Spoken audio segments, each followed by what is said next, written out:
ॐ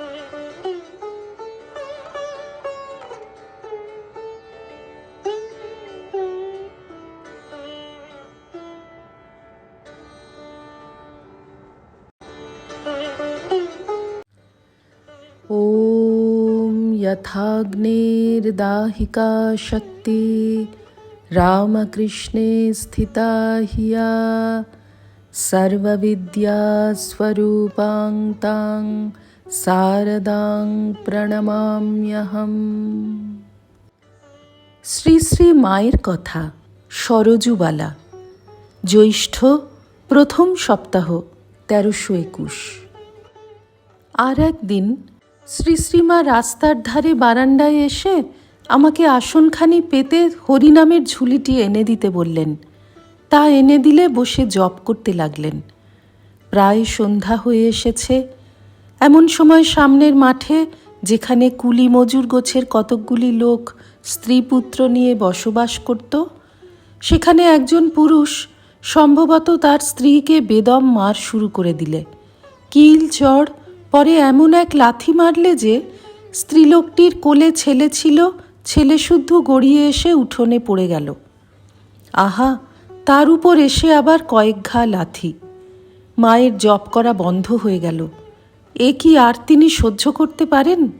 অমন যে অপূর্ব লজ্জাশীলা, গলার স্বরটি পর্যন্ত কেহ কখনো নিচে থেকে শুনতে পেত না।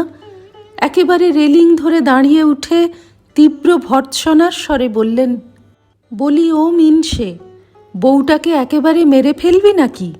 আহ মোলজা!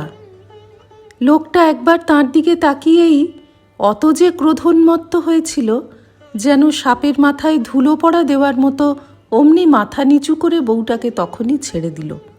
মায়ের সহানুভূতি পেয়ে বউটির তখন কি কান্না! শুনলুম তার অপরাধ, সে সময় মতো ভাত রান্না করে রাখেনি। খানিক পরে পুরুষটার রাগ পড়ল এবং অভিমান ও সাধাসাধির পালা শুরু হলো দেখে আমরাও ঘরে চলে এলুম। কিছুক্ষণ পরে একজন ভিক্ষুকের স্বর রাস্তায় শোনা গেল, রাধা গোবিন্দ, ও মা নন্দরানী, অন্ধজনে দয়া করো মা, ইত্যাদি। মা শুনতে পেয়ে বললেন, প্রায়ই রাতে এই রাস্তা দিয়ে ওই ভিখারিটি যায়। অন্ধজনে দয়া করো মা, আগে এই ওর বুলি ছিল। তা গোলাপ ওকে সেদিন বলেছিল ভালো, ওরে সঙ্গে সঙ্গে একবার রাধাকৃষ্ণের নামটিও কর, গৃহস্থেরও কানে যাক, তোরও নাম করা হোক। তা নয় অন্ধ অন্ধ করেই গেলি।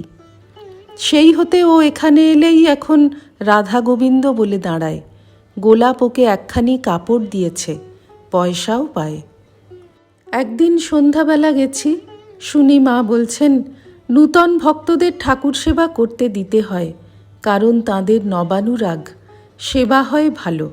আর ওরা সব সেবা করতে করতে এলিয়ে পড়েছে। সেবা কি করলেই হয় মা? সেবাপরাধ না হয় সেদিকে লক্ষ্য রাখা চাই। তবে কি জানো, মানুষ অজ্ঞ জেনে তিনি ক্ষমা করেন। জনৈকা সেবিকা কাছে ছিলেন, তাকে লক্ষ্য করে বললেন কি না বুঝতে পারলুম না।